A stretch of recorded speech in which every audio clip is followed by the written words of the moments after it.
Hello guys, आज हम लोग चार्ज को देखेंगे।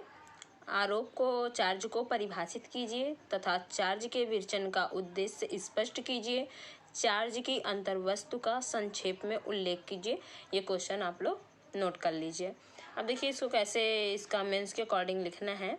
सीआरपीसी की धारा 2B के अनुसार अकॉर्डिंग टू सीआरपीसी 2B आरोप के अंतर्गत चार्ज के अंतर्गत जब आरोप में एक से अधिक शीर्ष हो आरोप का कोई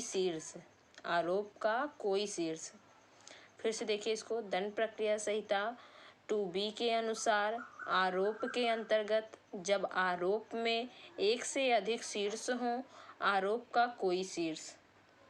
उपरोक्त परिभाषा अपनी प्रकृति से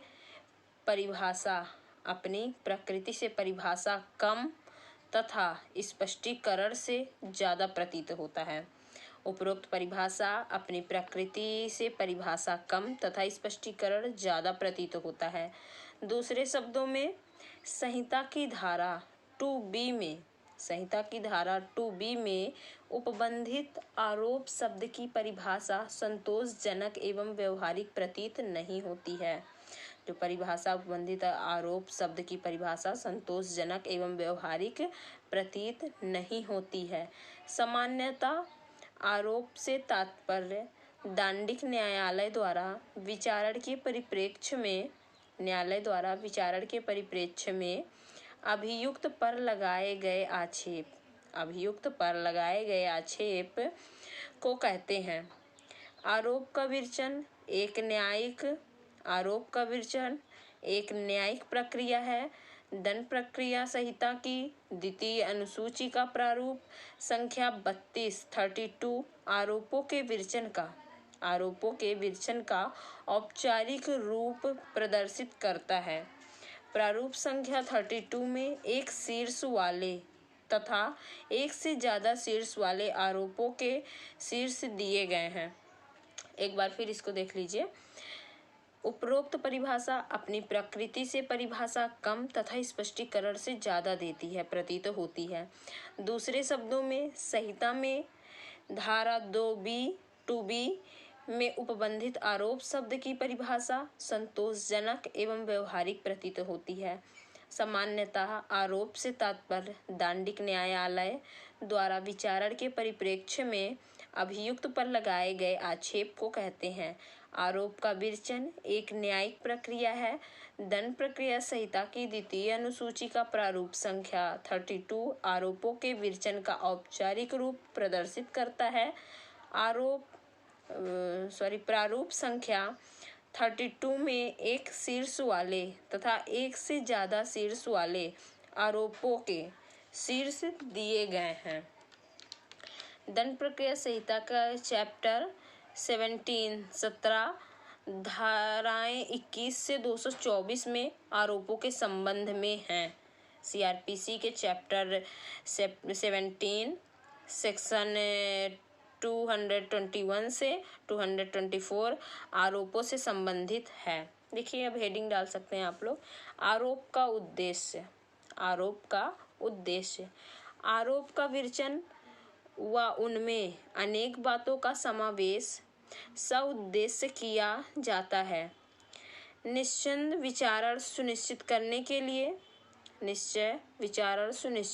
के लिए यह आवश्यक है कि अभियुक्त को मामले का बोध करा दिया जाए ताकि वह प्रभावशाली ढंग से अपनी प्रतिरक्षा कर सके। एक बार फिर से देख लीजिए। आरोप का विरचन व उनमें अनेक बातों का समावेश सउद्देश्य किया जाता है। निश्चय विचारण सुनिश्चित करने के लिए यह आवश्यक है कि अभियुक्त को मामले का बोध करा दिया जाए, जानकारी दे दी जाए ताकि वह प्रभावशाली ढंग से अपनी प्रतिरक्षा डिफेंस कर सके। देखिए आरोप की अंतर्वस्तु सीआरपीसी की धारा 211 से 213 आरोप की अंतर्वस्तु से संबंधित है, जो इस प्रकार है। धारा 211 कहती है सब क्लॉज 1 अपराध का नाम जिसका अभियुक्त पर आरोप है। सेकंड है अपराध का सृजन करने वाली विधि यदि विनिर्दिष्ट नाम देती है, जैसे हत्या, लूट, डकैती इत्यादि का वर्णन किया जाना चाहिए। एक बार फिर देख लीजिए, अपराध का सृजन करने वाली विधि यदि कोई भी निर्दिष्ट नाम देती है, जैसे हत्या, लूट, डकैती इत्यादि का वर्णन किया जाना चाहिए। नेक्स्ट है अपराध का सृजन करने वाली विधि यदि कोई भी निर्दिष्ट नाम नहीं देती है। अपराध का सृजन करने वाली विधि यदि कोई भी निर्दिष्ट नाम नहीं देती है तो अपराध की परिभाषा का उतना अंश का वर्णन करना चाहिए जिससे अभियुक्त को अपराध की सूचना हो जाए। उतने ही अंश का वर्णन करना चाहिए, कहना चाहिए जिससे अभियुक्त को अपराध की सूचना हो जाए, नेक्स्ट पॉइंट देखिए, जिस विधि के अधीन अभियुक्त अपराध किया है उस विधि का नाम तथा धारा का वर्णन किया जाना चाहिए। नेक्स्ट है पॉइंट बना के आप लिखते जाइए इसको पॉइंट बाय पॉइंट। यह तथ्य कि आरोप लगा दिया गया है इस कथन के समतुल्य है कि विधि द्वारा अपेक्षित प्रत्येक शर्तें जिससे आरोपित अपराध बनता है उस विशिष्ट मामले में पूरी हो गई है। फिर से देखिए, यह तथ्य कि आरोप लगा दिया गया है इस कथन के समतुल्य है कि विधि द्वारा अपेक्षित प्रत्येक शर्तें जिससे आरोपित अपराध बनता है उस विशिष्ट मामले में पूरी हो गई हैं। नेक्स्ट देखिए, आरोप न्यायालय की भाषा में लिखा जाएगा। प्री के भी क्वेश्चन इसमें बनते हैं कि आरोप किस भाषा में लिखा जाएगा, तो न्यायालय की भाषा में लिखा जाएगा। यदि अभियुक्त किसी अपराध के लिए पूर्व दोष सिद्ध हो चुका है और उस दोष सिद्ध के कारण पश्चातवर्ती अपराध के कारण दंड में वृद्धि हो सकती है तो आरोप में पूर्व दोष सिद्धि का तथ्य, तारीख तथा स्थान का वर्णन करना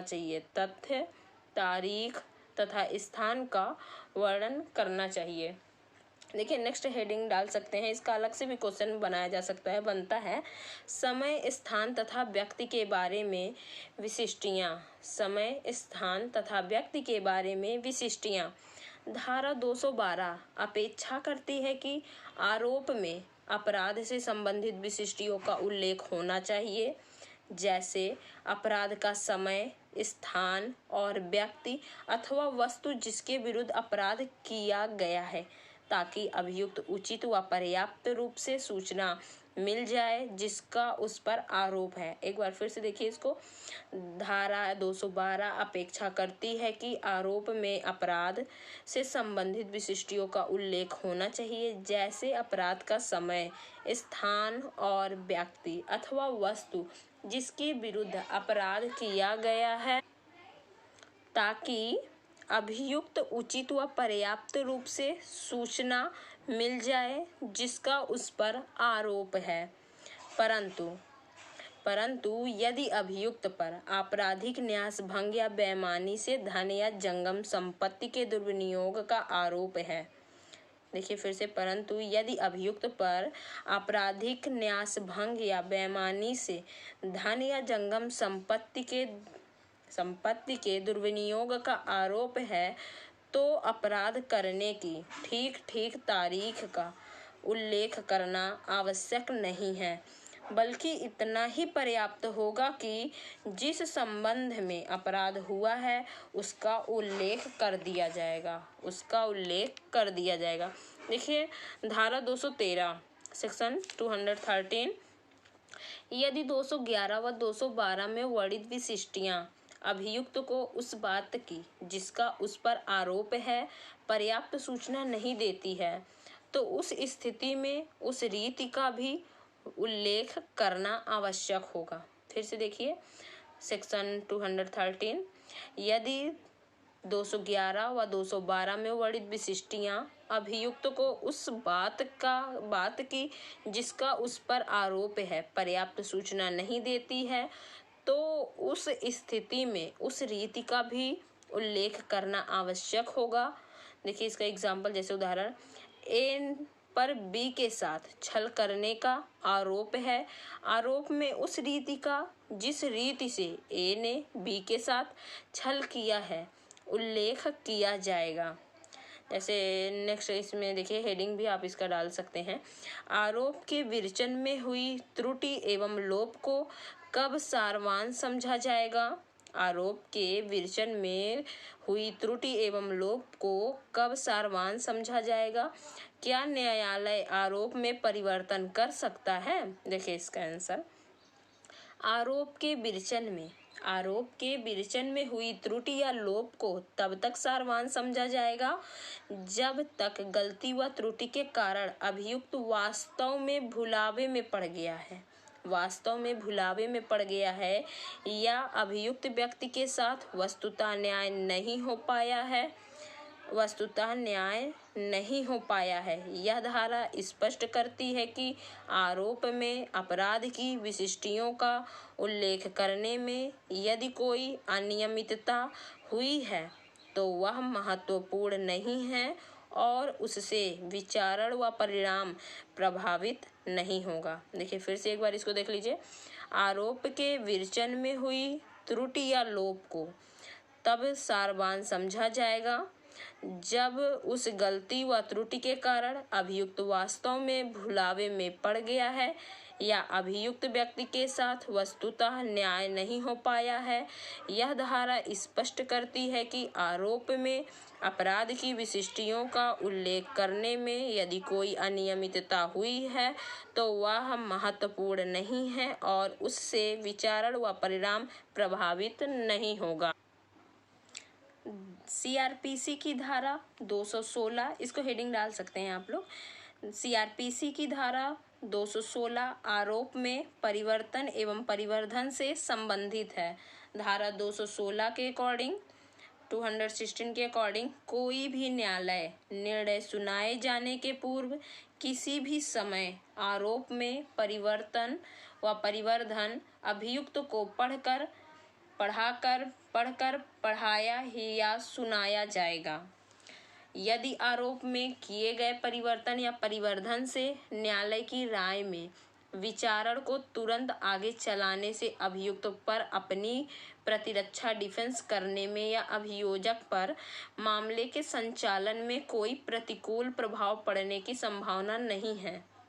फिर से देख लीजिए, यदि आरोप में किए गए परिवर्तन या परिवर्धन से न्यायालय की राय में विचारण को तुरंत आगे चलाने से अभियुक्त पर अपनी डिफेंस करने में या अभियोजक पर मामले के संचालन में कोई प्रतिकूल प्रभाव पड़ने की संभावना नहीं है तो न्यायालय ऐसे परिवर्तन या परिवर्धन के पश्चात विचारण को ऐसे आगे चला सकता है मानो परिवर्तन या परिवर्धन आरोप ही मूल आरोप है। नेक्स्ट पॉइंट देखिए, यदि परिवर्तन या परिवर्धन ऐसा है कि न्यायालय की राय में विचारण को तुरंत आगे चलाने से इस बात की संभावना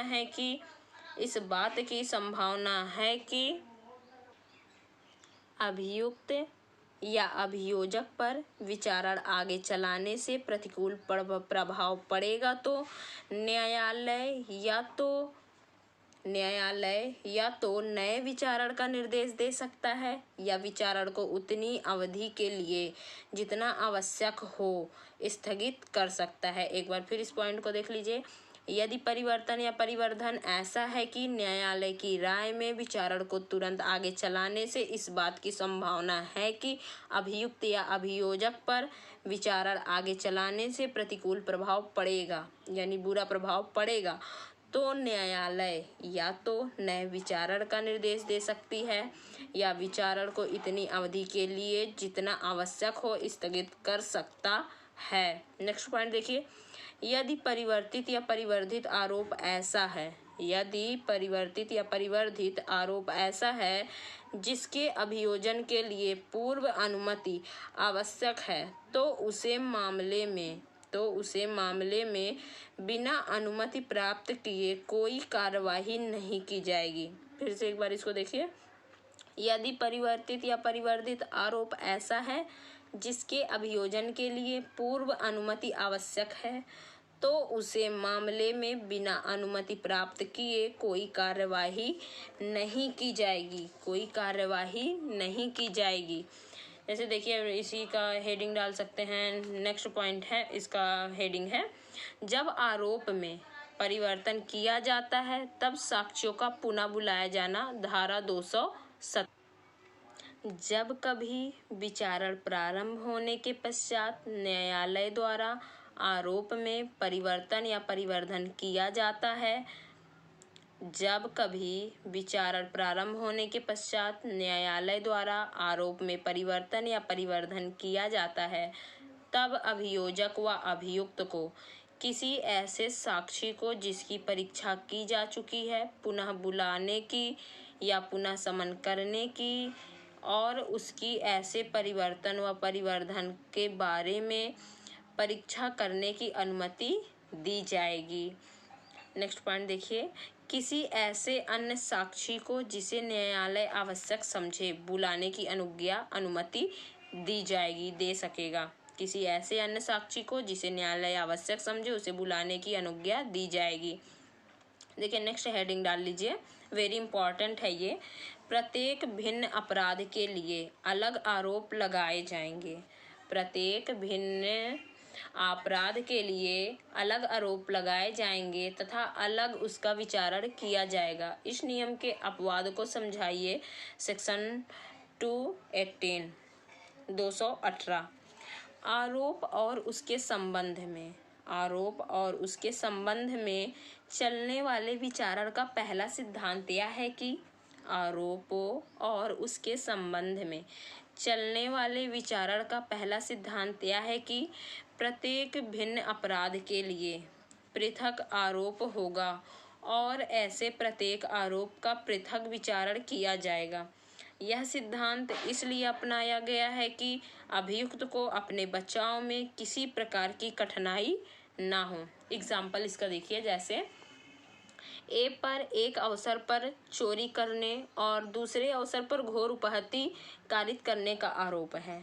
ए पर एक अवसर पर चोरी करने और दूसरे अवसर पर घोर उपहति कारित करने का आरोप है। ए पर चोरी करने के लिए घोर उपहति कारित करने के लिए पृथक पृथक आरोप, अलग अलग आरोप लगाए जाएंगे और उनका विचारण भी पृथकता किया जाएगा और उनका विचारण भी पृथकता अलग अलग। इस सामान्य सिद्धांत के निम्नलिखित 2 अपवाद हैं। देखिए, पहला फर्स्ट देखिए, यदि अभियुक्त लिखित आवेदन द्वारा संयुक्त विचारण चाहता है और मजिस्ट्रेट की राय में इससे अभियुक्त पर प्रतिकूल प्रभाव नहीं पड़ेगा, तो मजिस्ट्रेट विरचित सभी या किन्हीं अपराधों का विचारण एक साथ कर सकता है। फिर से देखिए, पहला फर्स्ट, यदि अभियुक्त लिखित आवेदन द्वारा संयुक्त विचारण चाहता है और मजिस्ट्रेट की राय में इससे अभियुक्त पर प्रतिकूल प्रभाव नहीं पड़ेगा, तो मजिस्ट्रेट विरचित सभी या किन्हीं अपराधों का विचारण एक साथ कर सकता है। सेकंड देखिए, सीआरपीसी की धारा 219, 220, 221, 223 के अंतर्गत एक से अधिक आरोपों और अभियुक्तों का विचारण एक साथ करने की अनुमति की गई है। इसलिए ये धाराएं भी सामान्य नियम का अपवाद हैं, जो इस प्रकार।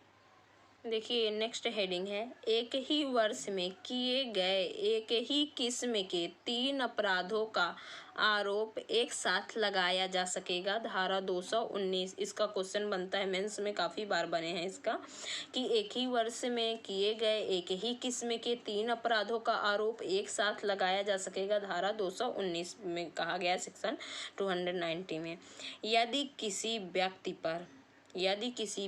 पर एक ही किस्म के एक से अधिक अपराधों का आरोप है, यदि किसी व्यक्ति पर एक ही किस्म के एक से अधिक अपराधों का आरोप है और जो 1 वर्ष के अंदर किए गए हों, चाहे वे आरोप एक ही व्यक्ति के बारे में किए गए हों या अलग अलग व्यक्तियों के बारे में हो, तो इनमें से 3 आरोपों तक का विचारण एक साथ हो सकता है। 3 आरोपों तक का विचारण एक साथ हो सकता है। प्रत्येक अपराध के लिए आरोप अलग अलग ही बनाए जाएंगे, किंतु उनका विचारण एक साथ किया जा सकता है। नेक्स्ट पॉइंट देखिए, अपराध एक ही किस्म के तब होते हैं जब वे सीआरपीसी या किसी विशेष विधि या स्थानीय विधि की एक ही धारा के अधीन दंड की सामान्य मात्रा से दंडनीय हैं। धारा 219 के प्रयोजन के लिए धारा 302 एवं 307 के अंतर्गत किए गए अपराध को एक ही किस्म का अपराध समझा जाएगा। एक बार फिर से देखिए, अपराध एक ही किस्म के तब होते हैं जब वे भारतीय दंड संहिता या किसी विशेष विधि या स्थानीय विधि की एक ही धारा के अधीन दंड की समान मात्रा से दंडनीय हैं। धारा 219 के प्रयोजन के लिए धारा 302 एवं 307 के अंतर्गत किए गए अपराध को एक ही किस्म का अपराध समझा जाएगा। इसी प्रकार भारतीय दंड संहिता की धारा 379 व 380 के अंतर्गत किए गए अपराध को एक ही किस्म का अपराध समझा जाएगा। देखिए, यहाँ पे बात किए हैं कि चार्ज की ये फर्स्ट ऑडियो है। इसके बाद नेक्स्ट ऑडियो में आगे हम लोग बात करेंगे चार्ज के बारे में, एक से अधिक अपराधों के लिए विचारण, एक ही समव्यवहार में एक ही व्यक्ति द्वारा एक ही क्रम में एक से अधिक अपराध के बारे में। Thank you guys. अगर आप लोगों को पसंद आए तो लाइक, शेयर और कमेंट जरूर करें। Thank you. बाकी बातें नेक्स्ट ऑडियो में करते हैं।